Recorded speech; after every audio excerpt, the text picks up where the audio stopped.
Good Tuesday morning. KELY News is sponsored by Sahara Motors. The Kawasaki KX450 is built out of the box with everything you need to dominate the track. Check it out today at Sahara Motors and let the good times roll. I'm Ruby Hartwell. Clouds this morning will give way to afternoon sunshine. We'll see a nice day today with the high around 78. But by the weekend, we'll be back to 90 degrees, with Independence Day approaching and temperatures expected to climb into the 90s across the region. Health officials are reminding residents to stay safe in the heat. Experts say staying properly hydrated is one of the most important ways to prevent heat-related illness during outdoor celebrations and travel. Residents are urged to drink plenty of water throughout the day, avoid excessive alcohol and caffeine, and take frequent breaks in shaded or air-conditioned areas. Officials also recommend checking on elderly neighbors and children, who are especially vulnerable during extreme heat.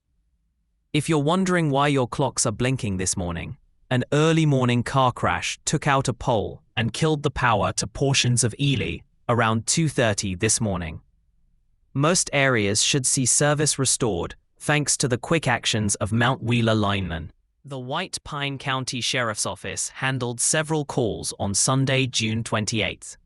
Deputies investigated reports of suspicious activity outside a local business, a disturbance at a healthcare facility, and a trespassing complaint at a local motel, where a subject was removed at management's request.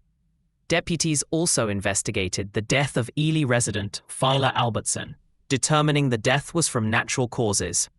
Other incidents included reports of threats, a disabled vehicle initially reported as suspicious, while a reckless driver complaint and a motorist assist were referred to the Nevada State Police.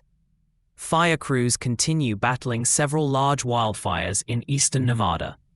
The Parsnip Peak Fire, burning 18 miles northwest of Pioche, has grown to 2,500 acres and remains 0% contained. The Dry Canyon Fire east of Pioche is now 1,705 acres and 10% contained. Near Caliente, the Cane Springs Fire has burned more than 17,000 acres and is now 75% contained. Fire officials say critically dry vegetation, rugged terrain, and windy conditions continue to fuel aggressive fire behavior. The Grapevine Fire has reached 41% containment as crews prepare to begin suppression repair efforts. The Elko Police Department's Crime Suppression Unit has wrapped up a months-long investigation into a narcotics trafficking ring, arresting 3 individuals who were flooding the Elko community with dangerous drugs. Since October 2025, detectives tracked a network smuggling substances from across Nevada and California into Elko. The result? The seizure of over 5 pounds of illegal narcotics, including 3.3 pounds of meth and 2 pounds of fentanyl. That fentanyl alone is estimated to be worth $272,000 and contains enough material for more than 450,000 potentially lethal doses. Police also recovered 4 firearms, including an AR-15 and an AK-47, some of which were reported stolen. The Elko PD credits their canine unit, specifically canines Rudy and Baloo, as instrumental to the bust. The U.S. Supreme Court has upheld Nevada's mail-in ballot grace period, allowing ballots postmarked by Election Day to be counted if they arrive up to 4 days later. The 5-4 decision keeps Nevada's current system in place ahead of the 2026 general election. Secretary of State Cisco Aguilar said he was surprised by the ruling, but noted his office had prepared contingency plans. The Republican National Committee challenged the law, arguing it violated federal election standards, but the court ruled that nothing requires ballots to be received by Election Day. Nevada school superintendents are calling for the repeal of the state's read by grade 3 retention policy, which would require struggling third graders to be held back starting in 2028. The group argues retention can increase dropout risk and says Nevada lacks stable funding for literacy interventions.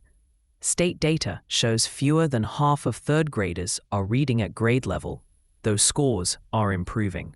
Supporters, including Governor Joe Lombardo's office, say reading proficiency is a key predictor of success, and the focus should be on early intervention and clear standards rather than repeal. The Reno Rodeo is reviewing how animals are identified during competition after concerns were raised over the name of a bull announced in the arena.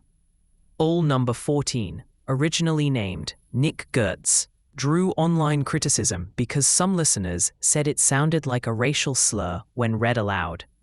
Rodeo officials say the names are assigned by stock contractors, not the Reno Rodeo, and they do not believe the name was intended to be offensive.